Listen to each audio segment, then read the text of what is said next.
Hello दोस्तों, मैं हूं धीरज गोस्वामी और बहुत बहुत स्वागत है आपका हमारे इस नए वीडियो में।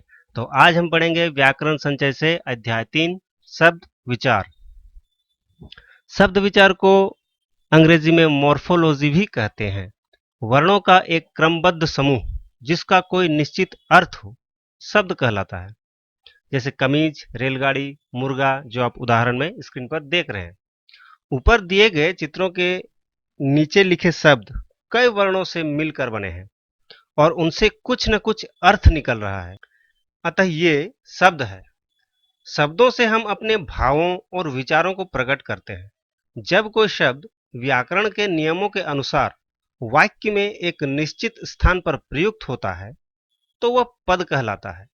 जिस व्यक्ति को जितने अधिक शब्दों का ज्ञान होता है उसका भाषा पर उतना ही अच्छा अधिकार होता है। हिंदी भाषा में हजारों शब्द हैं। ये शब्द हिंदी भाषा में किस प्रकार आए, इसके लिए शब्दों के भेद जानना आवश्यक है।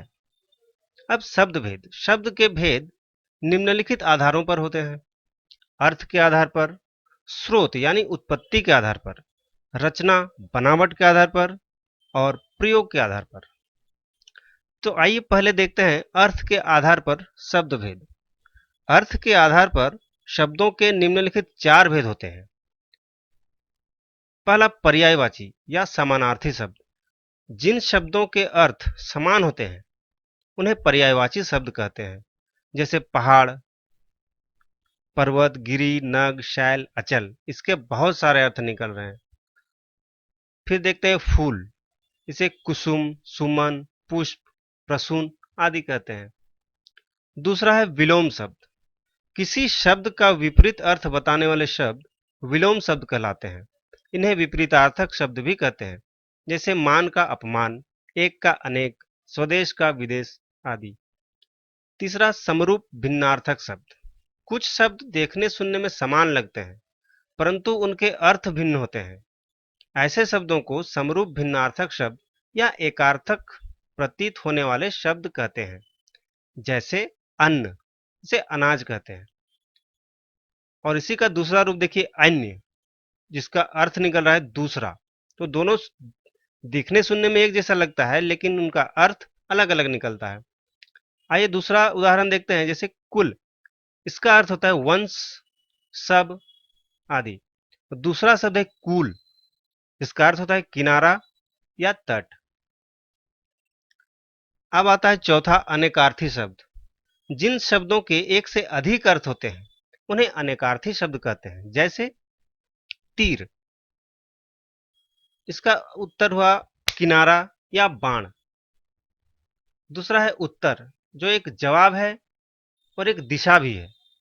शब्द एक है मगर इसके दो अर्थ निकल रहे हैं।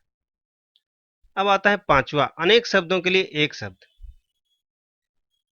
अनेक शब्दों के लिए एक शब्द का प्रयोग करना भाषा पर अधिकार माना जाता है। इससे कम से कम शब्दों में अपनी बात कहने का गुण प्रकट होता है। जैसे काम से जी चुराने वाला, तो उसे हम लोग कामचोर कहते हैं। प्रतिदिन होने वाला, उसे हम लोग दैनिक कहते हैं। अब दूसरा आता है स्रोत यानी उत्पत्ति के आधार पर शब्द भेद। उत्पत्ति या स्रोत के आधार पर शब्द के निम्नलिखित 4 भेद होते हैं। पहला तत्सम, दूसरा तद्भव, तीसरा देशज, चौथा विदेशी शब्द या आगत शब्द। आते हैं पहले पर। हिंदी तथा अन्य भारतीय भाषाओं का जन्म संस्कृत से हुआ है। हिंदी भाषा में ऐसे अनेक शब्द हैं जो संस्कृत के हैं। ऐसे शब्दों को तत्सम शब्द कहते हैं। जैसे मयूर, अग्नि, सूर्य, दुग्ध, दंत, गौ, अंगुली आदि। तद्भव शब्द, ऐसे शब्द जो मूल रूप में संस्कृत के हैं परंतु जिनका रूप हिंदी में बदल गया है, वो तद्भव शब्द कहलाते हैं। जैसे मोर, आग, सूरज, दूध, दांत, गाय, उंगली आदि। तीसरा, देशज शब्द। ये हिंदी भाषा के अपने शब्द हैं। जैसे पेट, रोटी, चिड़िया, खिचड़ी, पगड़ी आदि। इन्हें संस्कृत या किसी अन्य भाषा से नहीं लिया गया है। चौथा, विदेशी या आगत शब्द। भारत में विदेशी आक्रमणकारी और व्यापारी भी आए। उनकी भाषा के कुछ शब्दों को हमारी भाषा हिंदी ने अपना लिया। इस प्रकार हिंदी में अनेक विदेशी शब्द आ गए, जैसे अंग्रेजी, फारसी, अरबी, फ्रांसीसी और पुर्तगाली आदि विदेशी भाषाओं के अनेक शब्द हिंदी में प्रयोग में लाए जाते हैं। आइए इनके कुछ उदाहरण देखते हैं। जैसे फारसी शब्द, फारसी में आतिशबाजी, आवारा, सौदागर, जहर, तीर, तनख्वाह, मलाई, मुफ्त, पलंग आदि ये सब फारसी के शब्द हैं। अब देखते हैं अरबी शब्द, जैसे अमीर आदमी, औरत, किला, गरीब, तमाशा, दुनिया, दौलत, हमला, मुसाफिर आदि ये सब अरबी शब्द हैं। अब आते हैं अंग्रेजी शब्द, जैसे school, class, monitor, desk, bulb, tuition, thermometer, cricket, pencil, pen, cycle वगैरह वगैरह और बहुत सारे ऐसे शब्द हैं जो अंग्रेजी शब्द है। अब पुर्तगाली शब्द, जैसे अलमारी, बाल्टी, चाबी, तंबाकू, कमीज, कमरा, गमला, मेज, तौलिया, पादरी आदि ये शब्द पुर्तगाली शब्द है। और चौथा पुर्तगाली शब्द हो गया। अब आते हैं फ्रांसीसी शब्द, ये है अंग्रेज, कूपन, कारतूस आदि ये सब फ्रांसीसी शब्द में आते हैं। अब तीसरा है रचना या बनावट के आधार पर शब्द भेद। रचना या बनावट के आधार पर शब्दों के तीन भेद होते हैं। पहला रूढ़ शब्द, जो शब्द अपने आप में पूर्ण हो और दूसरे शब्दों के योग से न बने हों, रूढ़ शब्द कहलाते हैं। इन्हें मूल शब्द भी कहा जाता है। ऐसे शब्द जो किसी स्थान, व्यक्ति, वस्तु, प्राणी आदि के लिए वर्षों से प्रयुक्त होते चले आ रहे हैं, रूढ़ शब्द कहलाते हैं। इन शब्दों के टुकड़े किए जाएं तो इनका कोई अर्थ नहीं निकलता। जैसे दीवार, इस शब्द के टुकड़े करने पर भी दी, वा और र का कोई अर्थ नहीं निकलता, परंतु दीवार रूप में इसका अर्थ है। कुछ अन्य रूढ़ शब्द हैं, जैसे मेज, कुर्सी, चादर, लकड़ी, चाचा, भाई, झूठ, अनार, आम आदि। तो देखिए इनका कोई भी तोड़ नहीं है, मतलब इसे तोड़ा नहीं जा सकता है, ये मूल रूप में है। अब आता है यौगिक शब्द, दो या दो से अधिक शब्दों या शब्दांशों के मेल से बने शब्द यौगिक शब्द कहलाते हैं। जैसे विद्यालय, मनमोहक, सुकर्म, अधपका, निडर, भरपेट, खुशबू, बेईमान, उपमंत्री, मिलनसार, इनके भिन्न भिन्न अर्थ हैं। कुछ उदाहरण देखते हैं।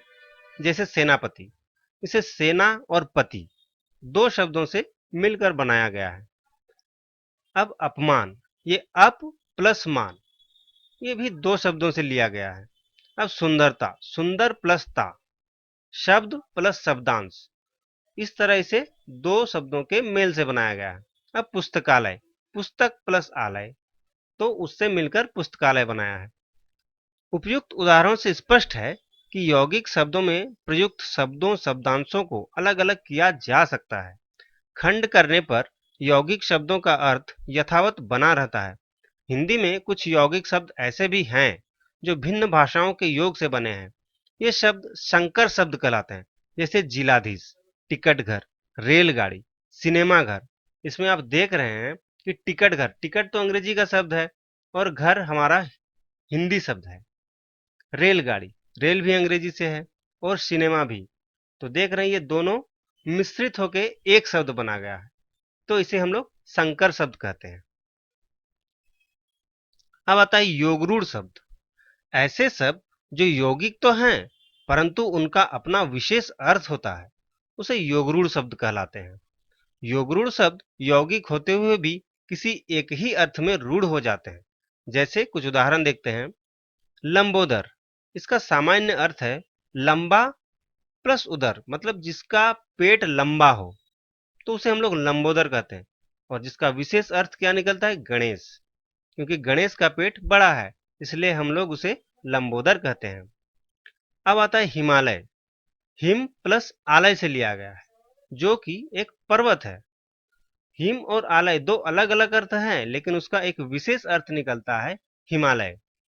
अब त्रिलोचन, जैसे त्रि जोड़ लोचन, मतलब तीन आंखों वाला, तो उसका एक विशेष अर्थ निकलता है कि वो शिव है। अब जलज, जल प्लस ज, मतलब जो जल से उत्पन्न हुआ है, उसका विशेष अर्थ निकलता है कमल। अब देखिए चतुर्भुज, 4 भुजाओं वाला, तो उसका विशेष अर्थ निकलता है विष्णु। अब नीलकंठ, नीला प्लस कंठ, अर्थात जिसका कंठ नीला हो, तो उसका विशेष अर्थ निकलता है शिव। अब चौथा आता है प्रयोग के आधार पर शब्द भेद। हिंदी में कई ऐसे शब्द हैं जिनका रूप प्रयोग के आधार पर परिवर्तित हो जाता है, जबकि कई ऐसे शब्द हैं जिनका रूप परिवर्तित नहीं होता। प्रयोग के आधार पर शब्दों के दो भेद होते हैं। पहला विकारी शब्द, ऐसे शब्द जिनमें लिंग, वचन, कारक आदि के कारण विकार या परिवर्तन आ जाता है, इन्हें विकारी शब्द कहलाते हैं। जैसे संज्ञा, सर्वनाम, विशेषण और क्रिया विकारी शब्द हैं। संज्ञा के कुछ उदाहरण देखते हैं। लड़की, लड़कियां, लड़कियों, लड़का, लड़के, लड़कों। सर्वनाम में मैं, मैंने, हम, हमारा, हमने, हमको। विशेषण में पीला, पीली, पीले। क्रिया में जाता, जाती, जाना, जाएगा, जाऊंगा, जाओगा। अब आते हैं अविकारी शब्द। ऐसे शब्द जिनमें विकार परिवर्तन नहीं आता, वो अविकारी शब्द कहलाते हैं।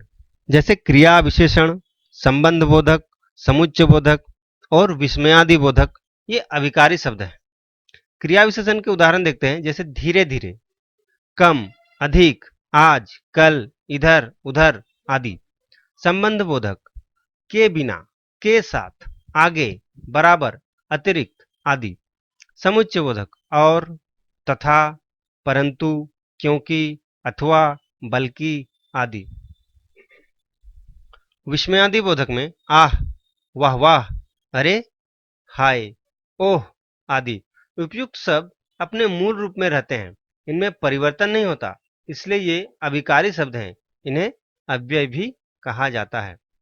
तो दोस्तों, आपको हमारा वीडियो कैसा लगा कमेंट करके जरूर बताएं, और अगर आपने अभी तक हमारे चैनल को सब्सक्राइब नहीं किया है तो प्लीज सब्सक्राइब कर दें और बेल आइकन को दबा दें, ताकि हमारा अगला वीडियो आपके पास सबसे पहले पहुंच सके। और जाते जाते लाइक और शेयर करना ना भूलें। Thank you.